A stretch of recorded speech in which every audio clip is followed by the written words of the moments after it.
शहर हैदराबाद में income tax officers को 1 करोड़ रुपए में डकार देने की कोशिश। एक ही टाइम पर इनकम टैक्स के 3 ऑफिसर्स में बम रखने की झूठी तला देने का मामला। एक प्रोफेशनल बावर्ची की हुई गिरफ्तारी। जी हां, गिरफ्तार किए गए इस आदमी की 43 साला जैनी राधाकृष्णा की हैसियत से शिनाख्त की गई है और वो आंध्र प्रदेश स्टेट के गुंटूर डिस्ट्रिक्ट जिन्ना टावर में रहा करता था, मगर इसका असल नेटिव तो नलगुंडा डिस्ट्रिक्ट मिरियालगुड़ा बताया जाता है, जहां वो कृष्णा मानसा रेसिडेंसी फ्लैट नंबर 201 में कर रहा था। राधा कृष्णा पहले राइस का बिजनेस किया करता था, जिसमें इसे भारी लॉस हो गया और फिर वो बुरे आदतों का शिकार हो गया, जैसे कि माल उठाने यानी मुसलसल शराब पीने, गुटखा खाने, जर्दा खाने, सिगरेट्स पीने वगैरह वगैरह का आदी हो चुका था, जिसकी वजह से इसके रिश्तेदार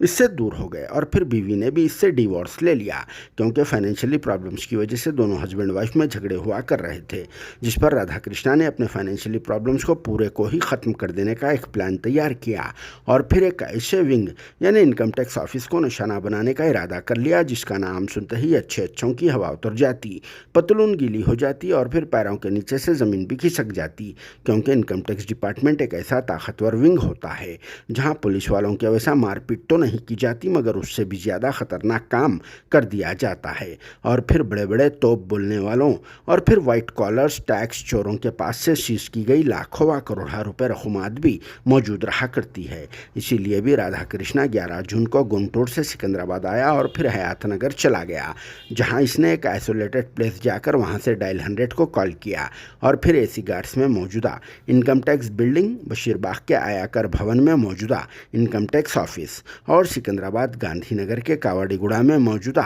एक और इनकम टैक्स ऑफिस में बॉम्ब्स रखने की इंफॉर्मेशन दे दी और इसके लिए 1 करोड़ रुपए की भारी रकम का भी डिमांड किया था। इस इंफॉर्मेशन के फौरी बाद उस वक्त ही पुलिस वाले अलर्ट हो गए और फिर मुकम्मल तौर पर तलाशी लेने के बाद इन इत्तलात को झूठा करार दिया और फिर इस सिलसिले में 3 अलहदा केसेस बुक कर लिया गया था, जिसके बाद नामपल्ली की पुलिस ने राधा कृष्णा को 18 जून को हयातनगर एरिया में से एक मंदिर के करीब से गिरफ्तार करके जेल भेज दिया। जिस पर आप सबका क्या कहना है कमेंट बॉक्स में ज़रूर जवाब देना, क्योंकि ये वाक़या इस तरह की हरकत करने वालों को एक मैसेज भी देता है, क्योंकि ये राधा कृष्णा था जो सिर्फ पकड़ा गया और फिर खामोशी से जेल भेज दिया गया। अगर इसकी जगह कोई और होता तो एक प्रेस कॉन्फ्रेंस लगा दी जाती थी और फिर मीडिया में भी ये खबर फुल टू अंदाज में दबा के चलाई जाती थी।